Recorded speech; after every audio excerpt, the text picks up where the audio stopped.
Hello, everybody. So we're going to finish up chapters 8 and 9. And so basically touching on the parts of chapter 8 we didn't finish, like bond enthalpy, and then finishing the parts of chapter 9 that we didn't finish, looking at shapes of molecules. Okay. So the first question I have is, at this point, how do we now define ionic bonds? How do we know when a bond is ionic? I'm going to give you just a second to digest the awesomeness of this graphic I found on the internet. It's hilarious. Okay, and so if you said that when we have a metal and a non-metal together, that makes the bond ionic, that's a beginning of the semester perspective. That's a high school chemistry look at it. Instead, we want to really be thinking, whenever we're talking about a bond, or whether we're trying to answer the question, is it covalent or ionic? We really want to be focusing on the difference in electronegativity values. So remember that our cutoff between ionic and covalent is 2. If you have a difference of 2 or greater, no, hold on, I gotta change that color. If you have a difference of 2 or greater, then that means your bond will be ionic. If it's not,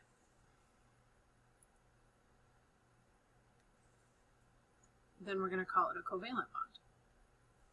And so there are actually a lot of metal complexes that do indeed form covalent bonds, especially the larger, heavier metals that are sort of on the right-hand side of the periodic table.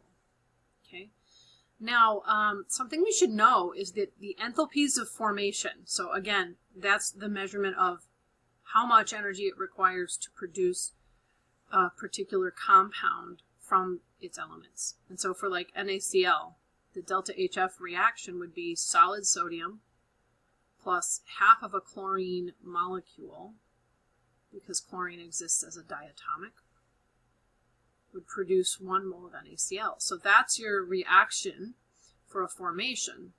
So whatever value is in appendix, actually not appendix in this textbook, it's a separate table that I listed for you guys for chapter 5. But that reference table has the value for how much energy is required, or how much energy you get when you make NaCl from its constituent elements. That's what an HF means, the enthalpy of formation. Okay. Frequently, we find these reactions produce a lot of energy because the product is lower in energy than the reactants, all right? And so that happens because when they transfer the electrons around, it's more stable, right? Because then you have a positive and a negative, and you also have two atoms, two ions actually, where they both have an octet. They both have isoelectric characteristic.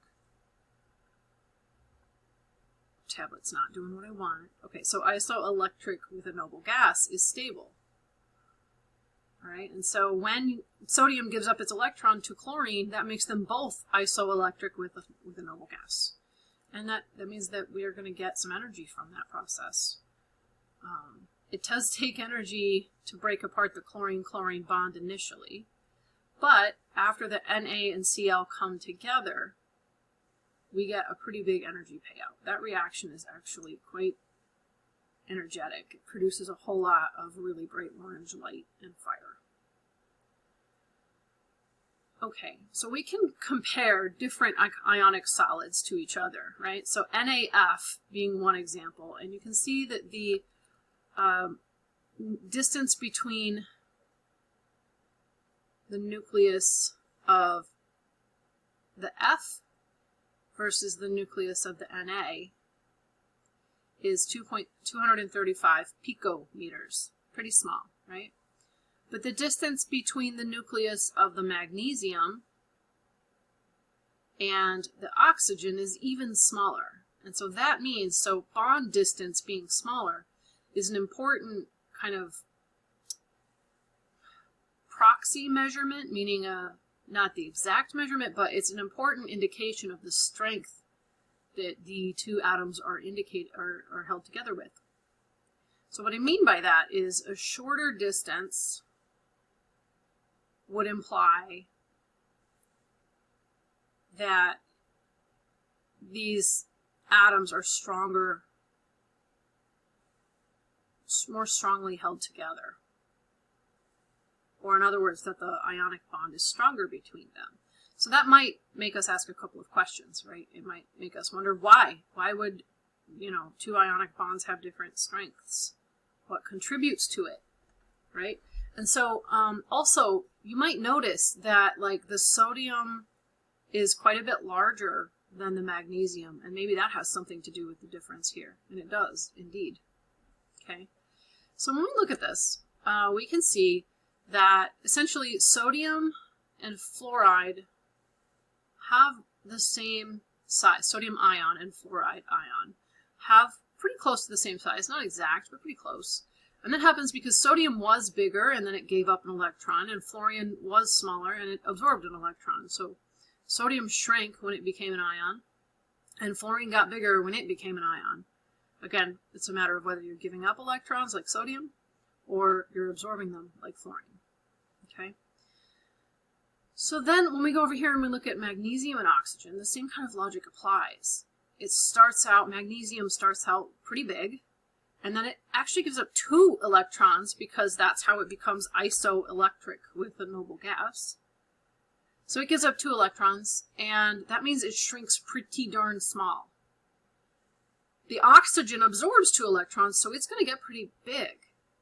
And it turns out that when you have large negative atoms and small cations, they can physically get closer to each other. This little smaller cation atom can kind of snuggle a lot closer to the big anion than what we see when they're the same size.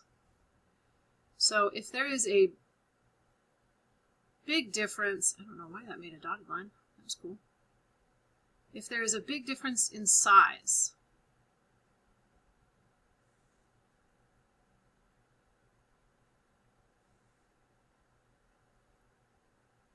it'll be more strongly attracted.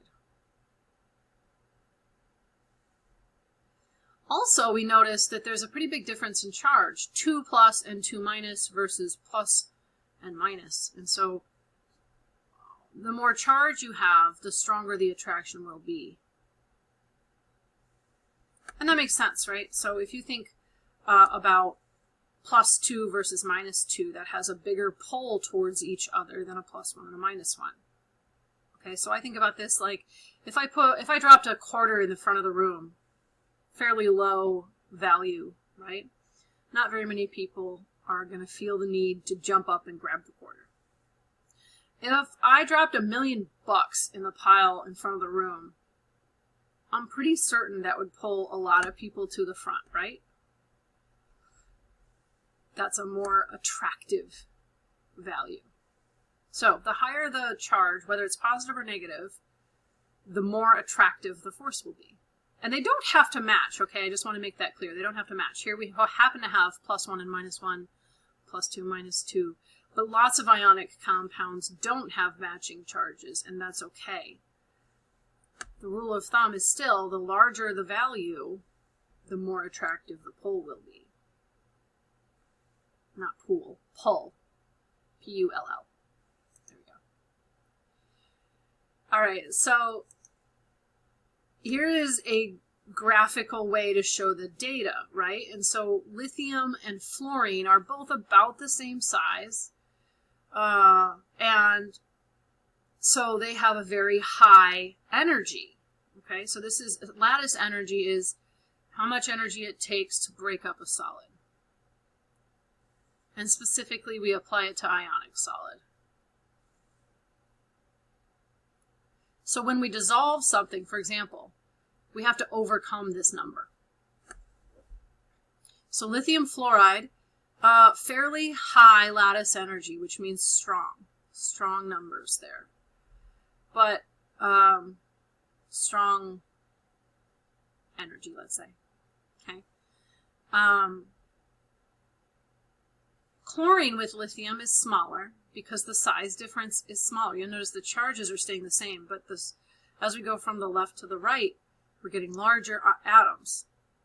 And so as the anions get bigger, we see that the amount of energy holding those together gets smaller. Okay. When we compare, say, the same anion with different cations, we see the same trend. So our lattice energy increases if all the charges are the same. It increases when we have two similarly sized particles. And the reason for that is, if you can imagine, I minus is pretty large. That's supposed to be a circle. Let me try that one again. Okay, so I minus is pretty big. Think like beach ball. Okay, so this is our I minus. And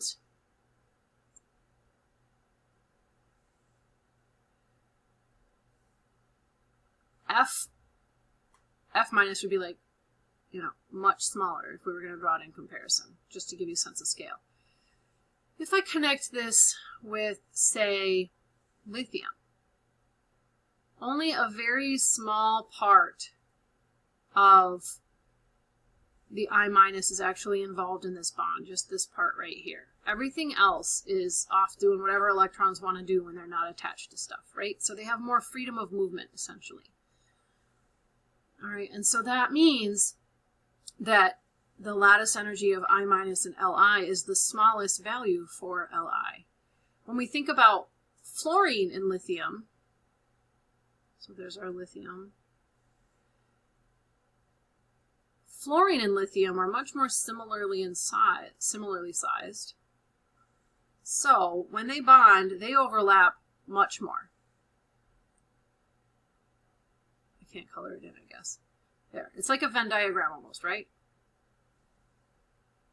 So where I've colored it in a little bit is the overlap. And so when those orbitals overlap a lot, that makes it a stronger bond, so it's harder to break them apart. Okay? So if we had a comparison chart showing like two similarly sized ions, but with a +2 and a +2, we would still expect the ones that are similar to have a very high overlap, so a very high value. And the ones that are very different would still have a very low value. But overall, the +2 and -2 combo is going to be way higher than the +1, -1 combinations we're showing here. Okay, so the charge still matters, but here we're just comparing +1, -1 across the board.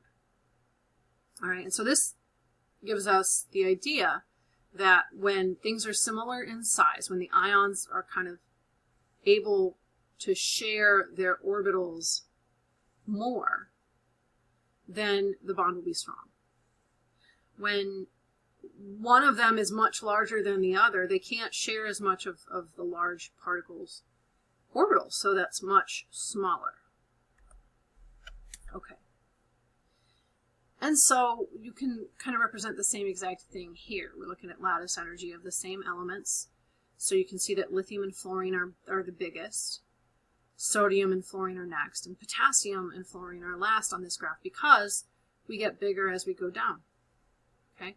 Going across, we get larger as well. So we can see that the least overlap occurs between potassium and iodine. Okay? That's because they're both very large and the electrons are very spread out, essentially.